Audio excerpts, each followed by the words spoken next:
You're listening to the award-winning real estate recruitment company, Madison Berkeley's Empower Equity campaign reverse mentoring sessions.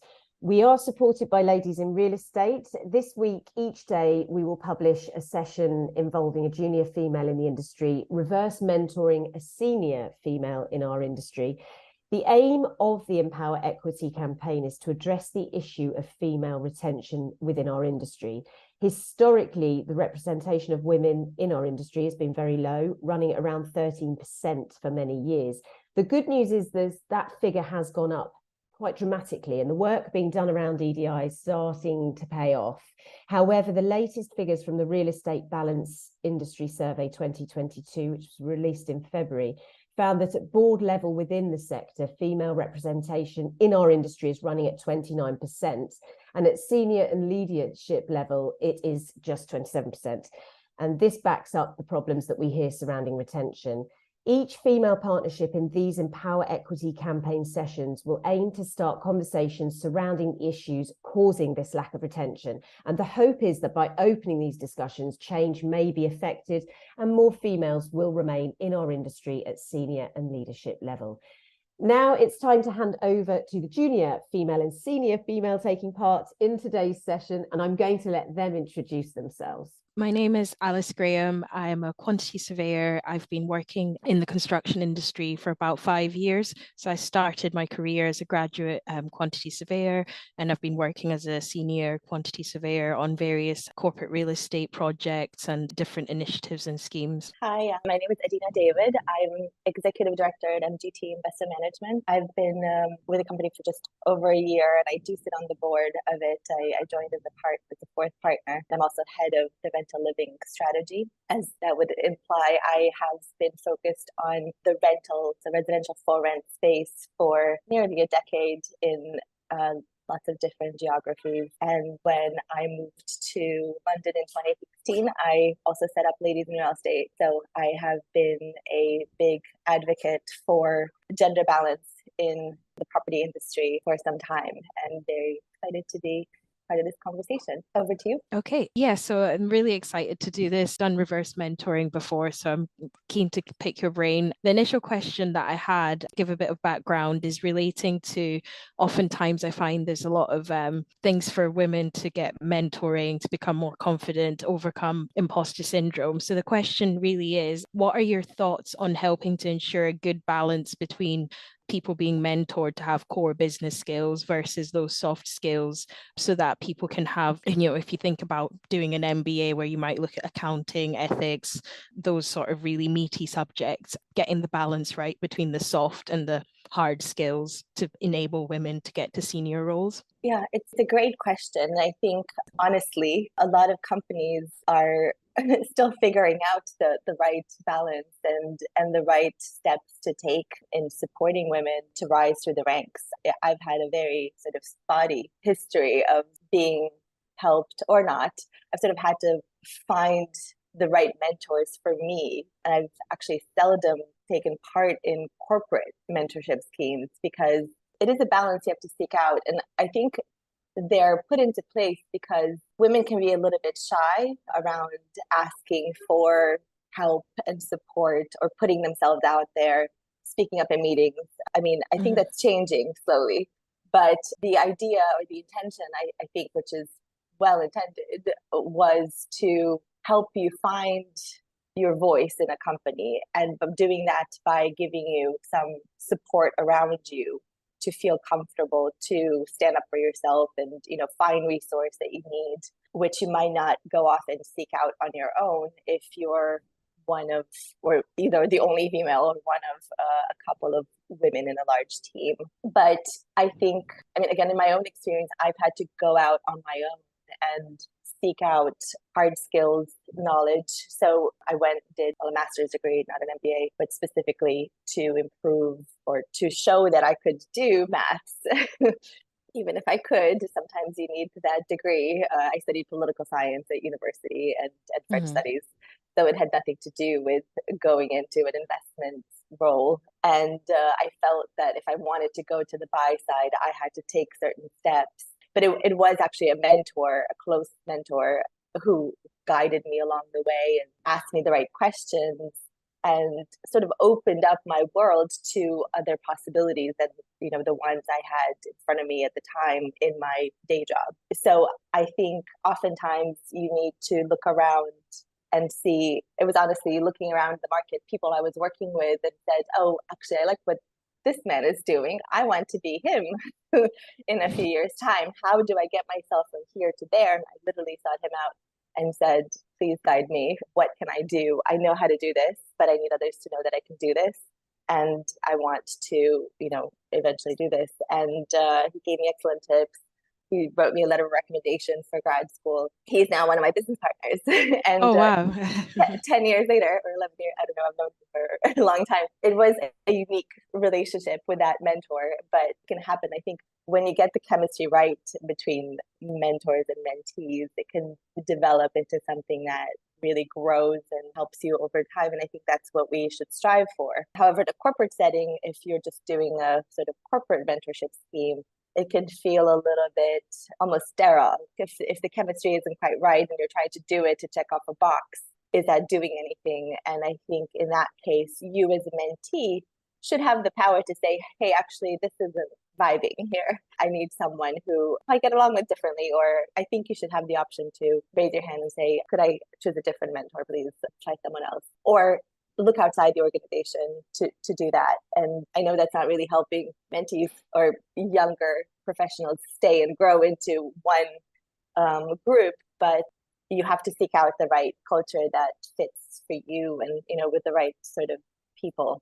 Unfortunately, it's sort of still down to the mentee to figure out how to get all the skills. And I haven't seen a company that's like, oh, let's send you to this workshop. Let's do these great workshops that are really going to set you apart and help you get a promotion at the end of the year. Sometimes some teams can do that. I've seen it more on the sell side probably than the buy side. So it might vary a little bit. But unfortunately, we're still the ones who have to stand up for ourselves and figure out what we think we need to stand out. Yeah, I think you've touched on a few points there, especially when you said about the mentoring. I think from my own experience, I've had really positive experiences of mentoring. And I think part of it comes from having a good mutual understanding, differentiating between what mentorship and sponsorship is and all that sort of stuff. Because I have heard sometimes when people get that confused, they think their mentor is going to meet up with them every day and all this sort of stuff. So I think that can be quite an interesting one. But coming back to the point you made about, you've got corporate mentorship or initiatives, and then there's also initiatives that a person might have to seek out on their own. So I suppose that's what you're alluding to, that's how someone can get those hard skills, like, through further education or taking up a course, speaking to people. And then I think from my perspective, that can help bridge that gap, because if somebody's confident, but they haven't done finance and accounting and they have to manage a profit and loss, like that's not necessarily a great thing, that you've overcome imposter syndrome, but you've not been able to learn what it takes to do that level of management. That's my perspective.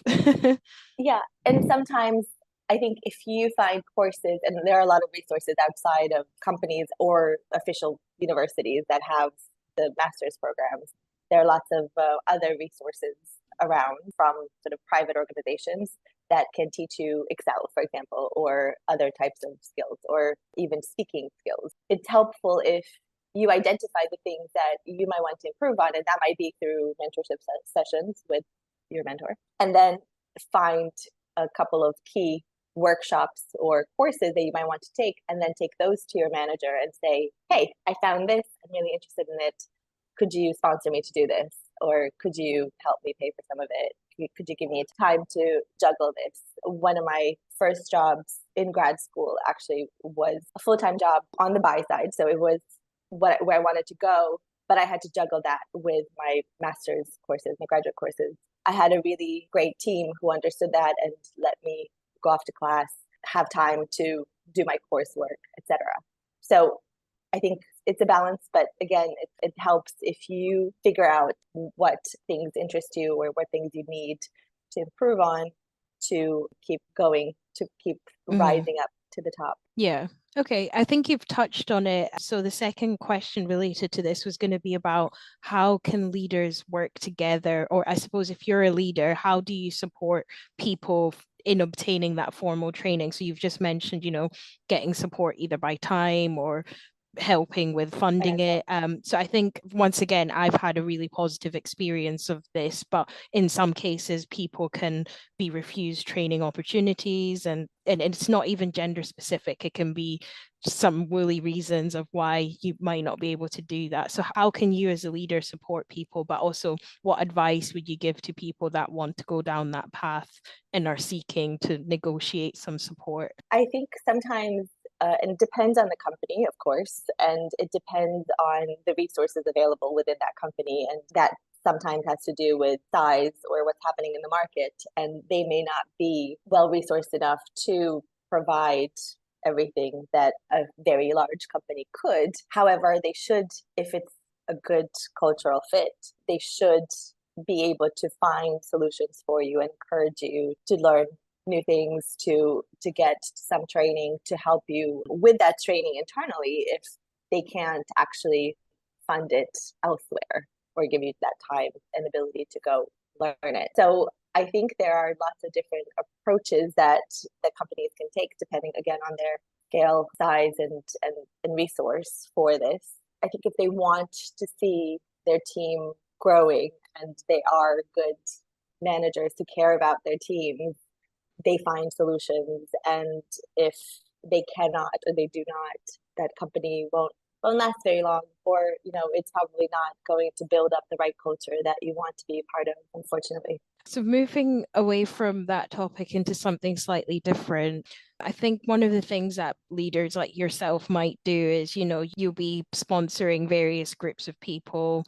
And how do you go about fostering a sense of awareness of the impact of your sponsorship on all the different people groups that are represented in an organization? So I think I put in here just, there might be some uncomfortable conversations to be had. I mean, for example, some people might feel a bit hard done by initiatives for women, like, women in property. Why not just have people in property, that sort of thing? How do you as a leader navigate that complexity of trying to make sure that, you're not creating adversarial relationships between different people? I love this question because I have faced it. I faced this topic head on. You have to be really bold. But seriously, I remember when I set up Ladies in Real Estate, I was an associate within a very large company. And I remember the male analysts around me saying, oh, maybe we should set up a men's group, a men's club for us guys in property. The whole industry is men in property.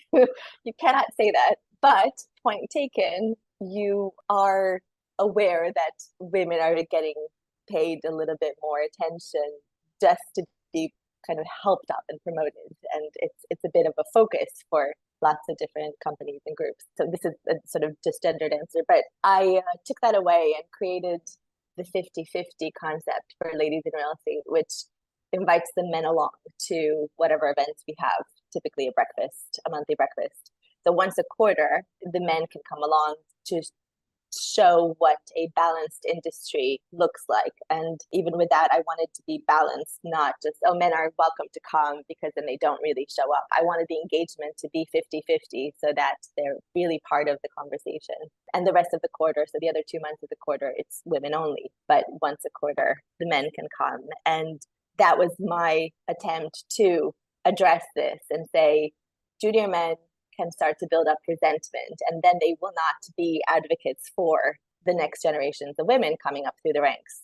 But that doesn't solve the problem of women already sort of in the structures and fighting for visibility and promotions and everything else. And unfortunately, like for now, I think we just have to be very bold and unapologetic. You have the skills. You have to probably build up a support network around you to remind you that you are very good at what you do. Sometimes we all get down and wonder, and that's helped me a lot. You just have to push through. Unfortunately, I think what a lot of companies have done well, not in all cases, but in many cases, they have set up affinity groups that can provide that support network within a large organization to just make you feel like you belong and push through any sort of resentment that could build up, or any sort of questioning of, well, why are we doing this? Or I think most people understand why we're doing this. I think it touches on something a bit deeper from my perspective, because I think, it's about, say somebody's coming into an industry and they just want opportunities. So I think from my perspective, making everyone aware that we're able to sponsor anyone of whatever opportunities that they seek. So in some ways it becomes then less about gender and just more about, you've got really hungry, talented people, and how are you going to nurture those hungry, talented people, and that they feel that their talent and hunger is going to be appreciated, and they don't have to feel that sort of sense of competing. Because I think I don't know, I'm not a very competitive person, but I think for some people they might see it as like, okay, for every opportunity that goes on one of this women in this opportunity, it's going to be one less. And I think that my saying is always, there's enough sky for every star to shine, but I think it's kind of not everyone necessarily thinks that way. So I think that is a big challenge, because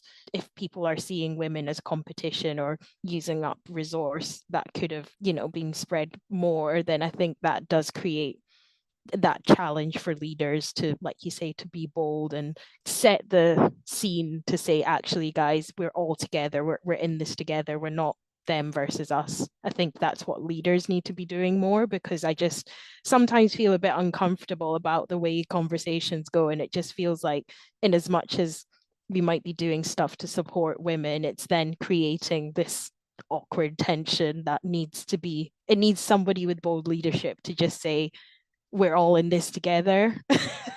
Does that make sense? I know what you're saying. I'm trying to think of my own experience, and I've certainly had those uncomfortable feelings.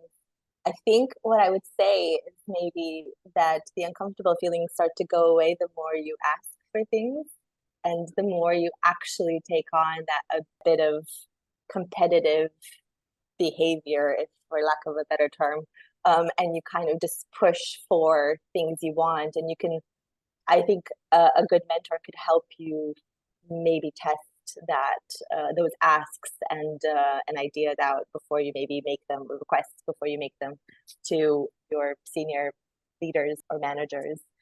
But I've certainly felt uncomfortable many times that I did think, oh, is this how it's always going to be? If I want to become a partner, you need to generate business. You need to be able to generate business, right, for a company. So you need the hard and the soft skills, like you alluded to earlier. And part of that is negotiation. And ultimately, you do feel like you're competing for something or you're trying to demonstrate the value you're bringing, but you're sort of demonstrating it against what others are bringing. So it automatically ends up being a competition, because you're showing how great you are and you have to stand out and stand up for yourself. So it's going to feel uncomfortable the first few times. Maybe I'll feel uncomfortable once, and then the second time, I got this. This makes sense. But don't let that uncomfortable feeling deter you, because that is how you grow, I think. And again, I've felt it many, many times. And if I've powered through, gotten to the other side, I've learned a lot from it. And I've definitely felt better on subsequent experiences in that similar position. So I don't know if that's what you want to hear.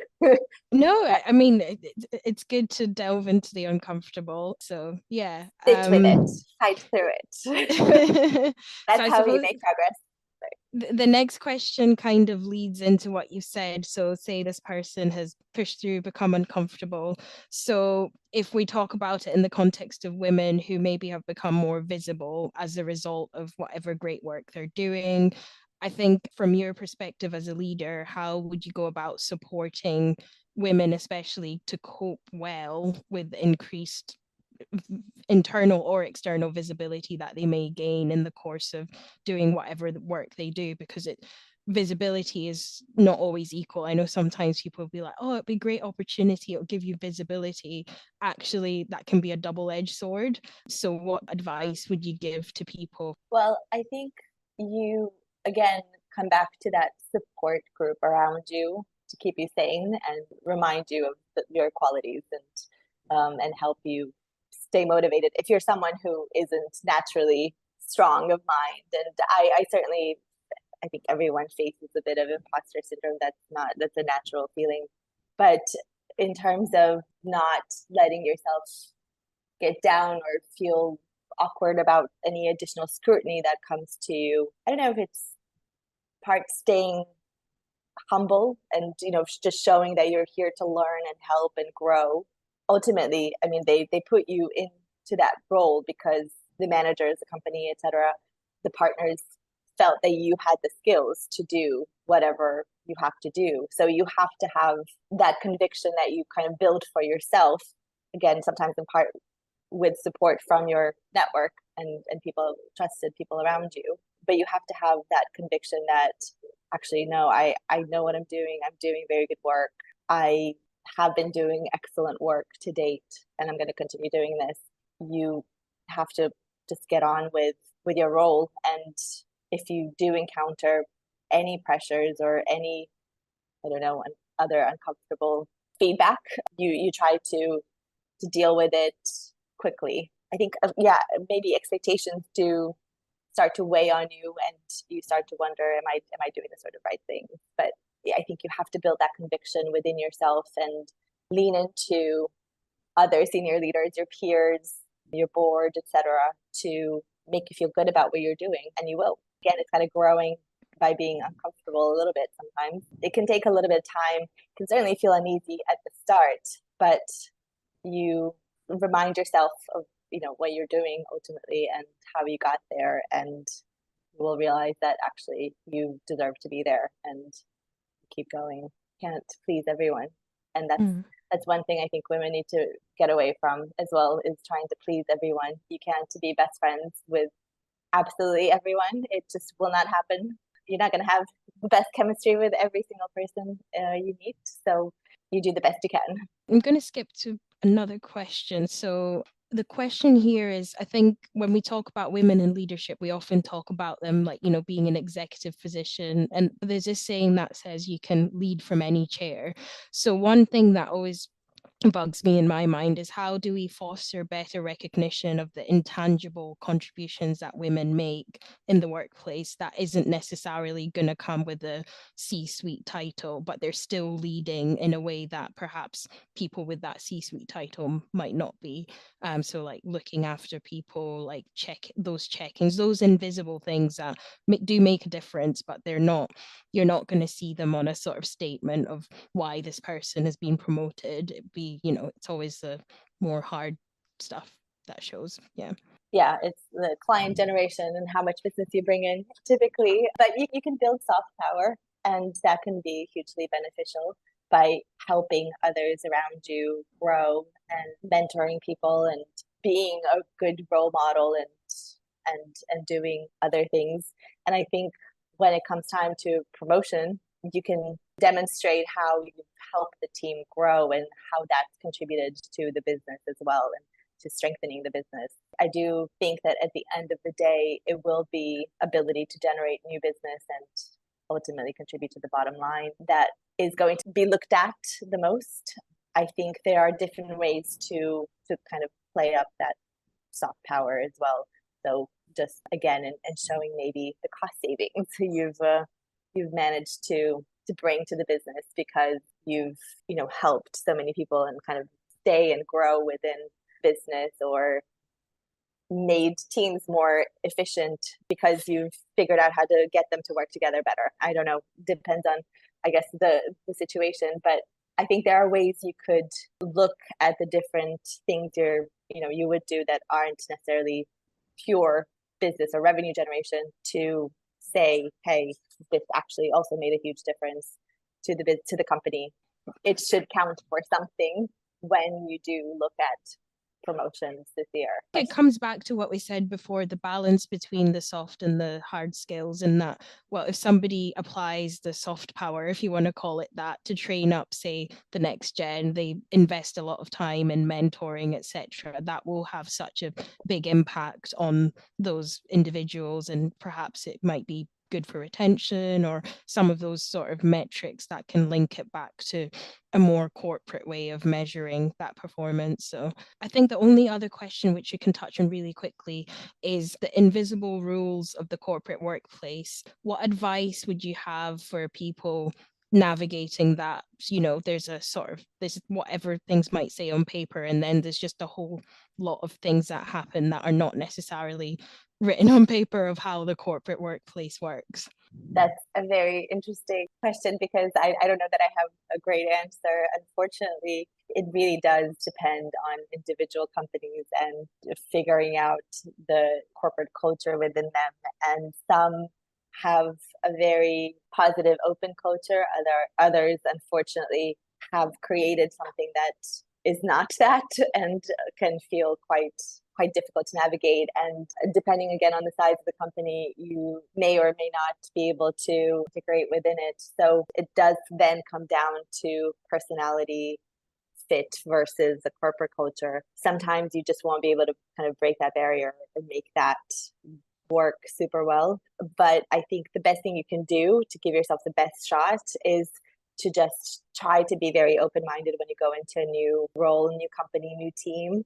Try to get to know as many people as you can quickly, and build yourself a little network. Obviously stay away from gossip and the like, but try to be very open. And I try to be very positive in new interactions, especially as I'm learning about the company, but learning about the people around me. And that means if you're in a sort of siloed team that doesn't naturally interact with all the other functions, try to meet people in other teams that, again, you might not interact with in your day job. And I think that will open up your world and make you feel more integrated more quickly. But I know I'm naturally more extroverted than not, so I can say that can be harder to execute. But try to find people within the organization that you can hang out with and get lunch with and everything else, so it can make the company culture work for you in a way, whatever that is. And if you want to stay and grow and learn within that specific organization, it's a bit luck of the draw.